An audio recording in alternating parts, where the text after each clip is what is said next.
I'm going to record this because I've made some changes to the question pool and the review sheet. So anything I give you from previous semester is going to be exactly like this one.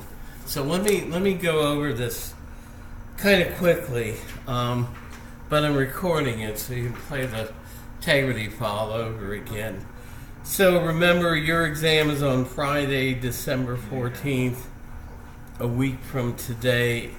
Remember, the start time is 8 o'clock, not 9. Did you hand out the question pool?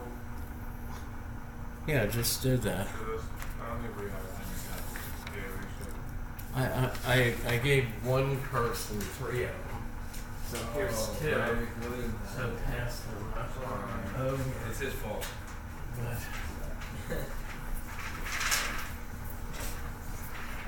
So anyway, so you want to take note of the fact that it starts at 8. And guys, I have 2 exams back to back, so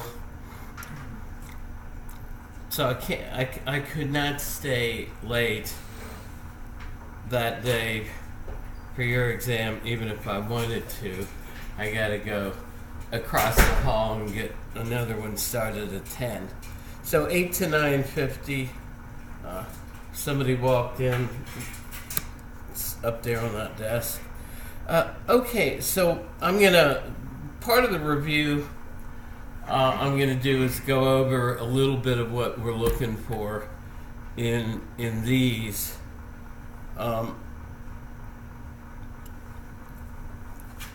Exam questions. Obviously, what was the fate of Oedipus? Well, horrible one, that he was to marry his maternal mother, murder his father, and by his mother have a brood of children that that were really pretty bad. And remember, it was the Oracle of Delphi that revealed this to him, but she supposedly gave a fate that was decided by the Greek gods, by Apollo, among others. So how did he try to avoid it? Well, he avoids going back to Corinth, where he believes his father is living, and his mother. But of course, that does not avoid it, right? Because the person who raised him is not his biological parents, or not his biological father and mother. And so he winds up fulfilling the destiny, because while he leaves and doesn't go back to Corinth, he comes to a place where 3 roads meets his biological father.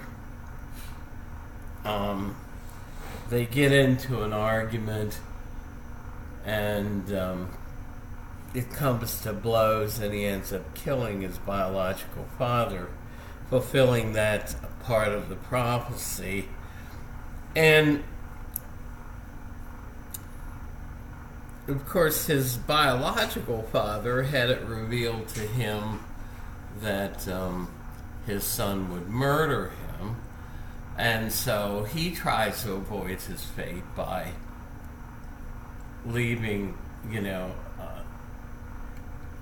putting the boy in the care of a servant who is instructed to take him out and throw him over a precipice, and he doesn't. He can't bear to do it. The servant instead gives it to somebody and he gets adopted by the biological parents who raised him. So the father thinks he killed his son at birth, and so does his wife. But as a matter of fact, the prophecy is fulfilled because he didn't kill his son at birth. And what about the other half of the prophecy? Well, Oedipus, after he kills his father on his journey, meets up with the Sphinx, who's been terrorizing the town where his biological parents were ruling, and he solves the riddle of the Sphinx.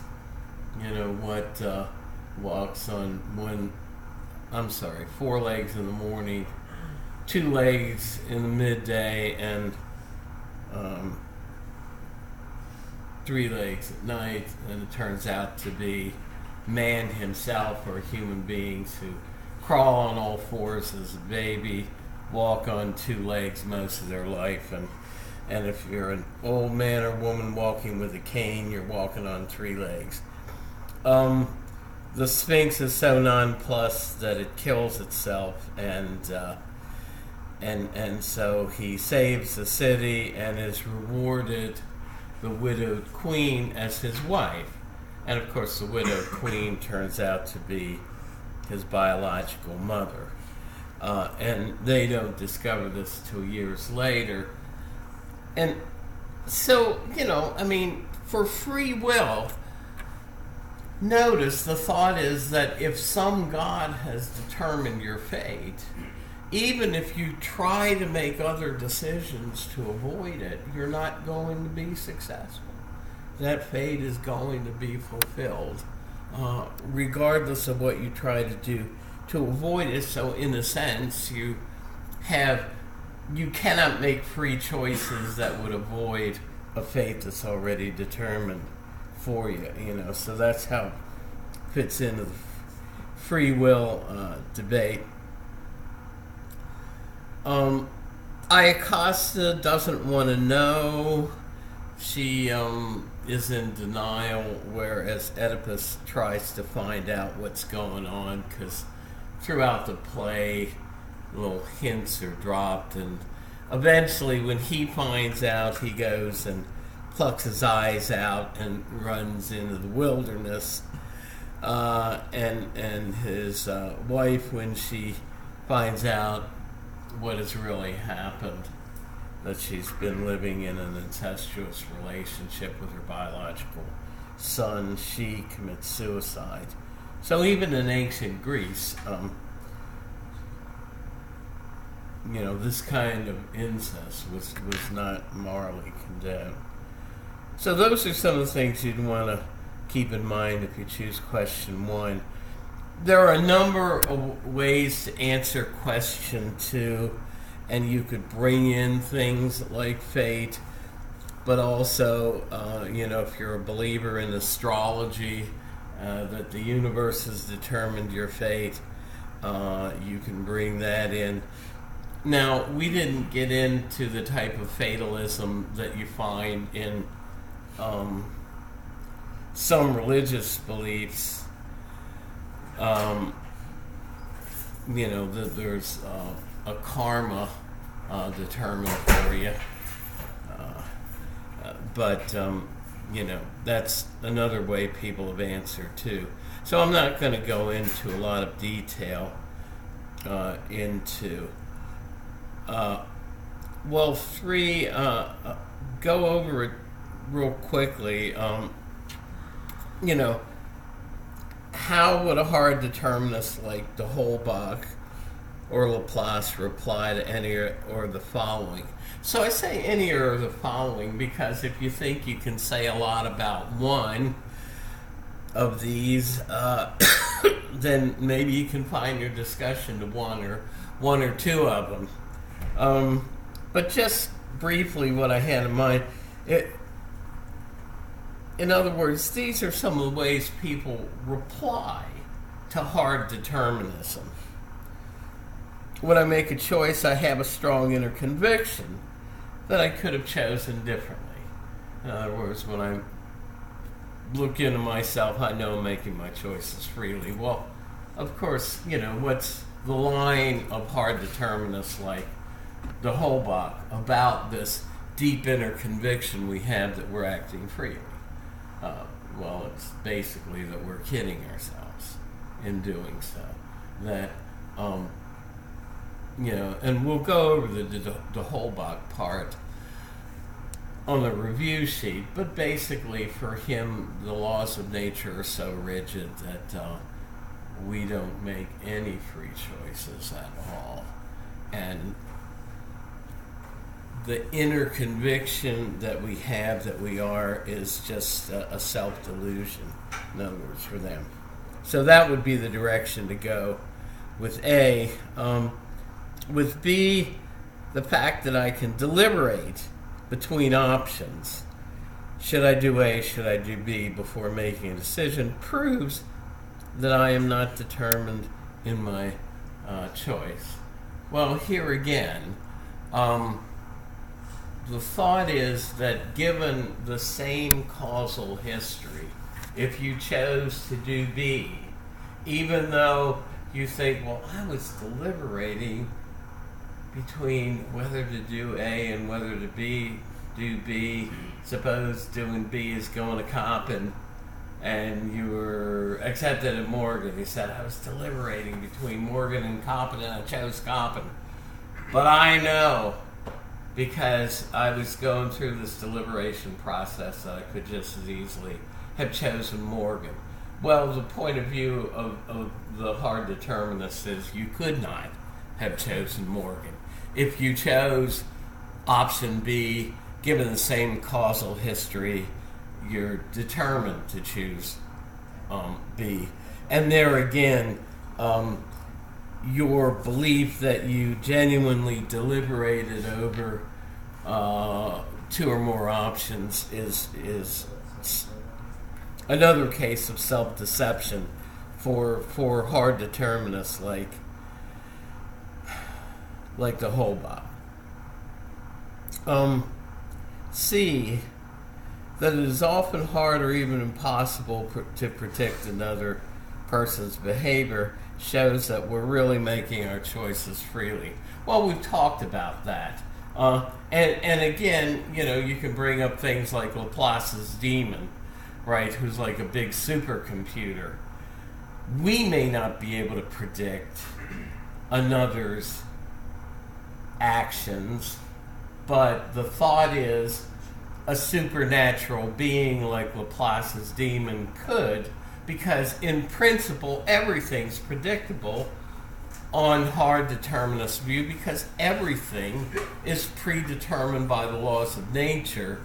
So if you had a supernatural being like Laplace's demon who knew all of the laws of nature and how they were interacting, that person could basically predict what you're doing.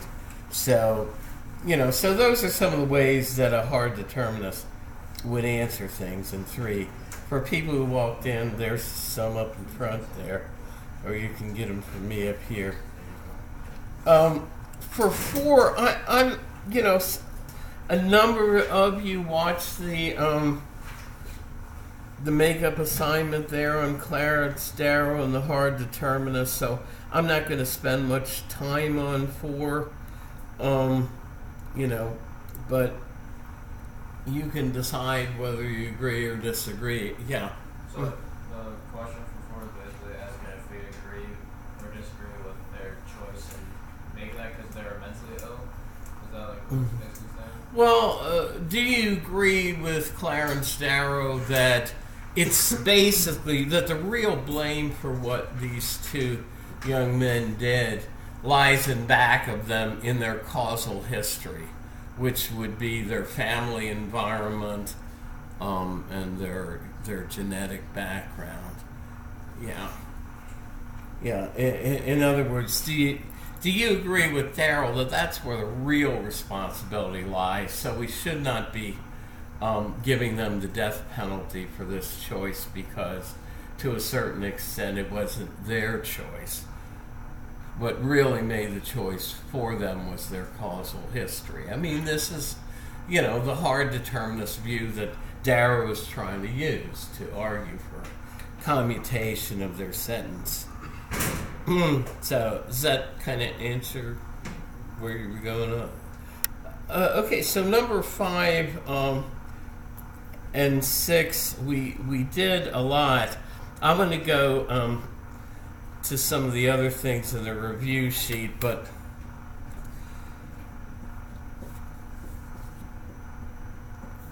well, okay, no, let me go over 5 and 6.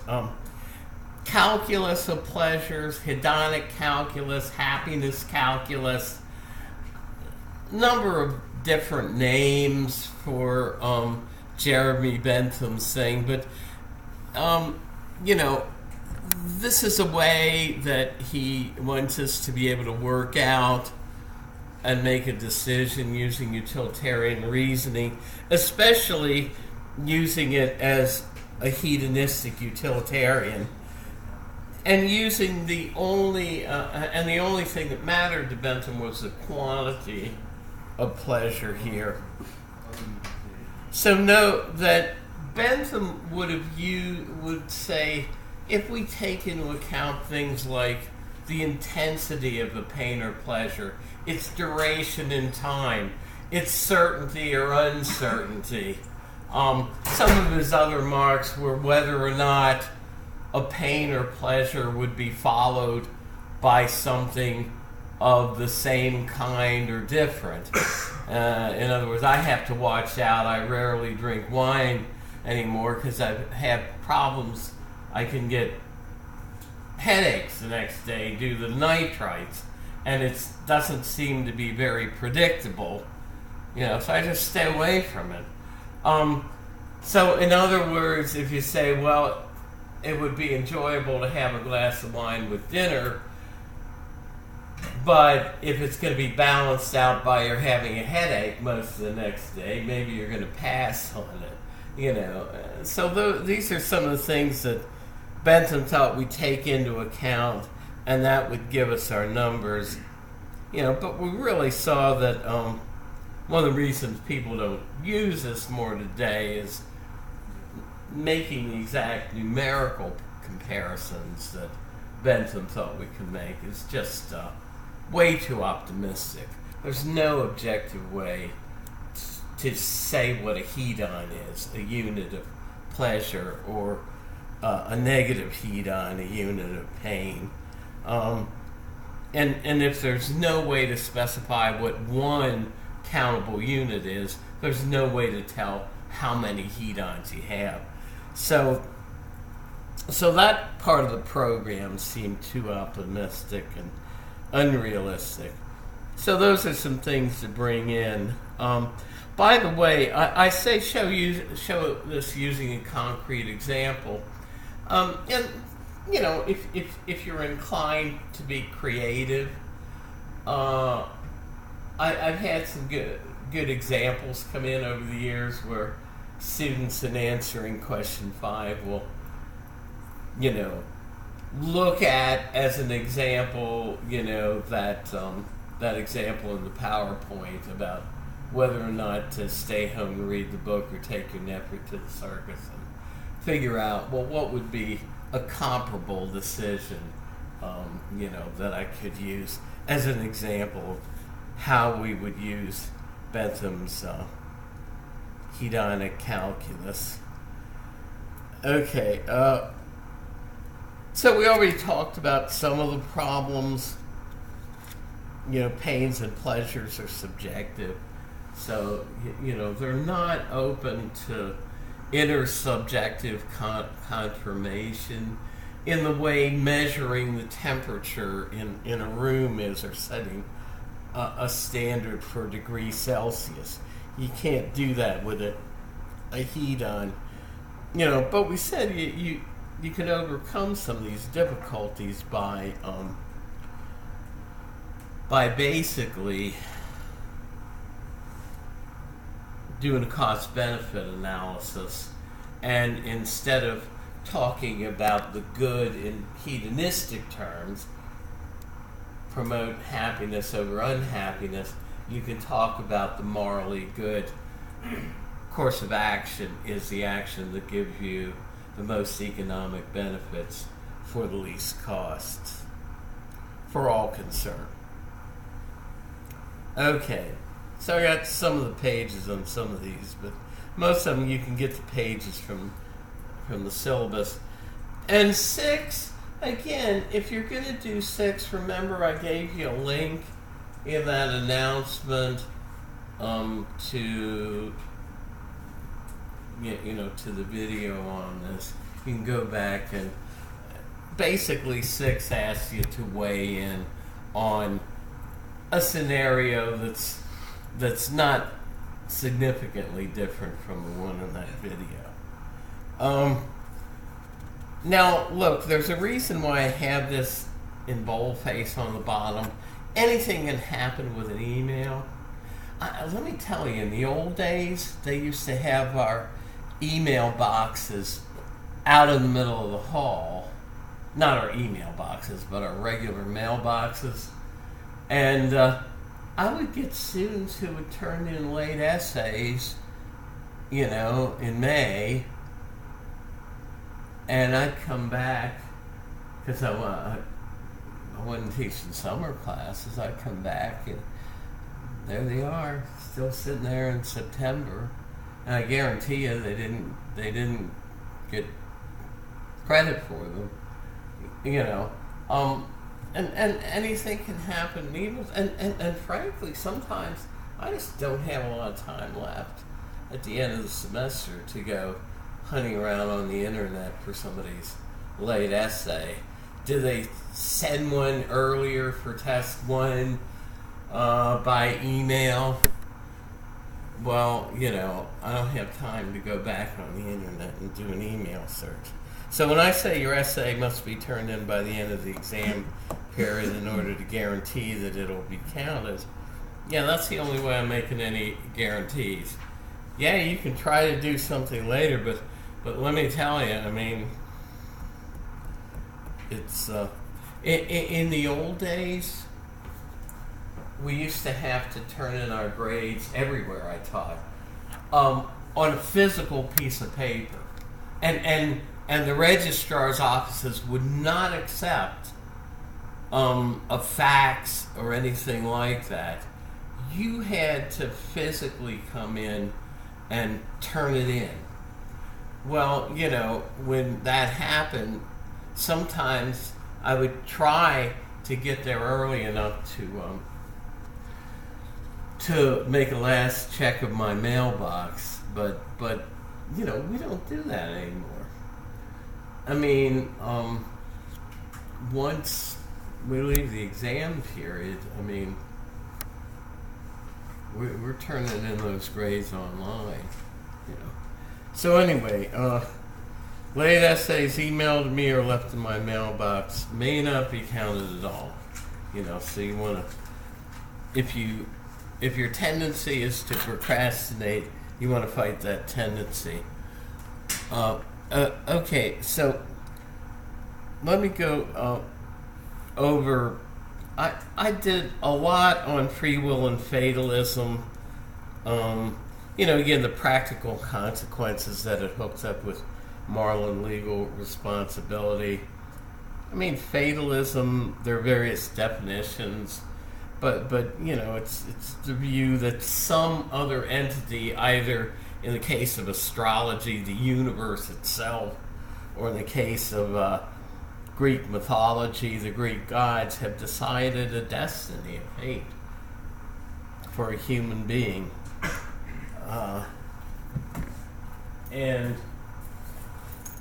that this is somehow inescapable. Let me pause this.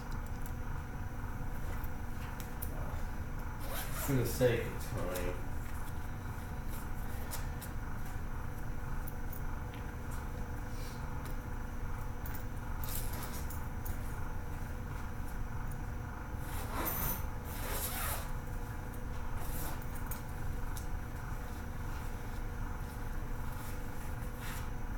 Let me just pass it on for today so I can just keep on talking here.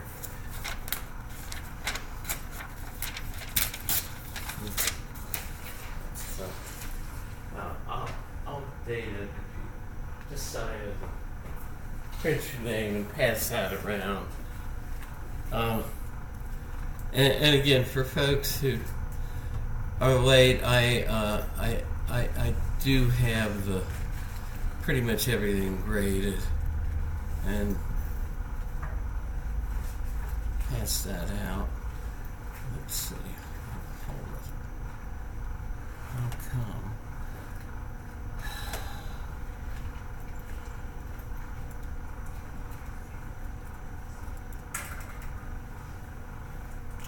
Okay. So on the review sheet,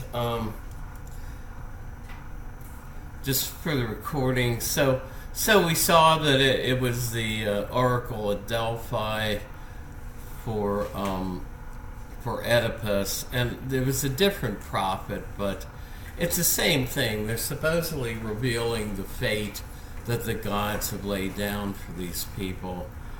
And I went over in some detail how they escaped their fates, right? That Oedipus did not escape his fate by refusing to go back to Corinth, because that wasn't where his biological father was anyway. Iacchus' husband tried to escape his fate by killing the son, but the servant instead gave the child away rather than make sure it was killed. And this came back to haunt him because his son killed him later at the place where the three ways meet. And so obviously that he would marry his mother is a part of the fate that Oedipus fulfilled by ridding the town of the Sphinx, because he was awarded his mother's hand in marriage.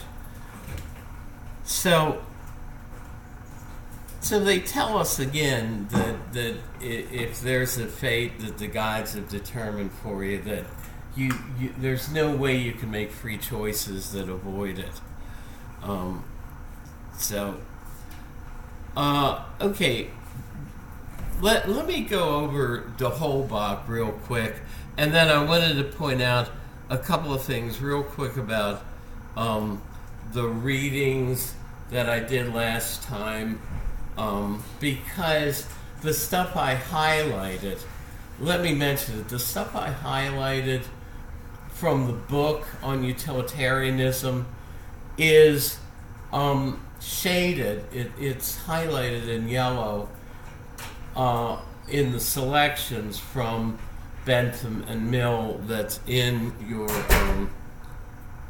supplementary readings.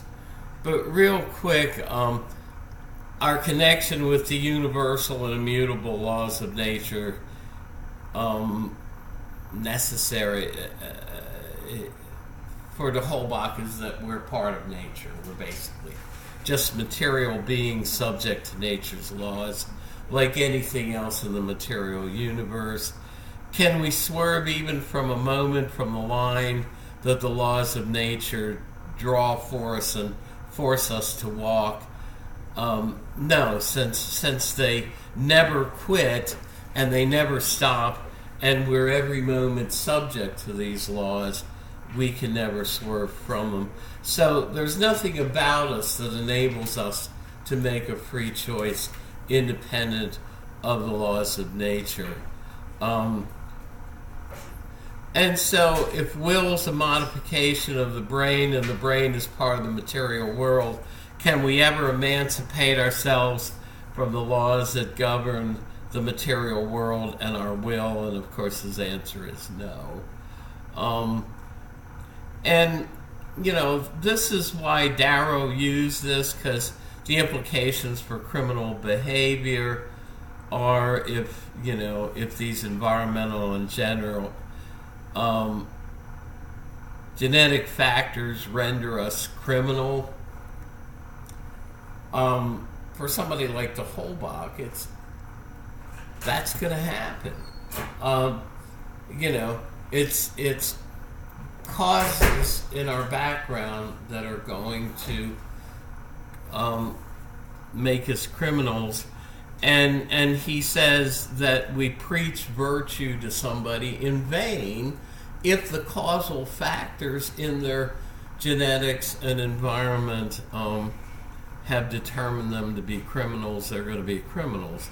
But again, it's not their free choice, it's not their determining their own will that's responsible, but their causal history, and this is why this view has been pointed to as a reason for mitigating people's sentences or getting them off. So, for how much of our lives are we free agents?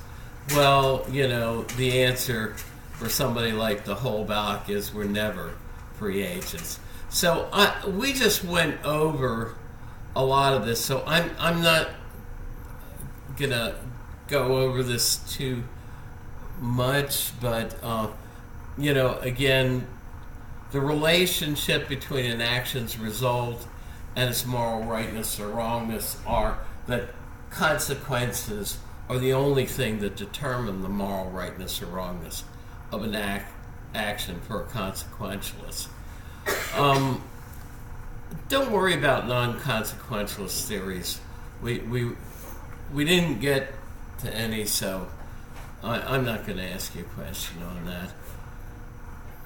On a timeline, where is utilitarian reasoning focused? Well, it's focused on the future, only on the future, because that's where the consequences of our actions are located. Must we be a hedonist? No. You can be a pluralist. We saw that in looking at Mill. What's the principle of utility? Well, now here, and what is its importance for utilitarianism? Well, here let me stop and go to something on, oh boy, that's the problem with one, not the other.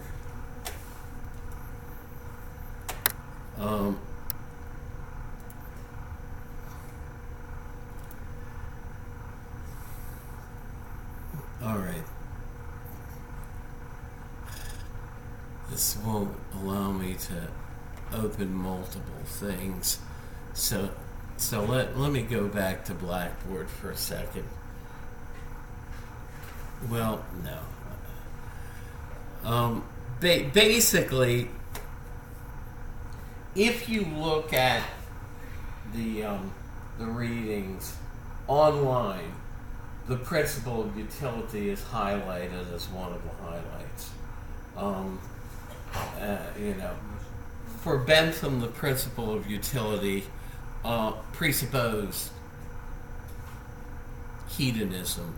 He calls it the greatest happiness principle, and so does Mill.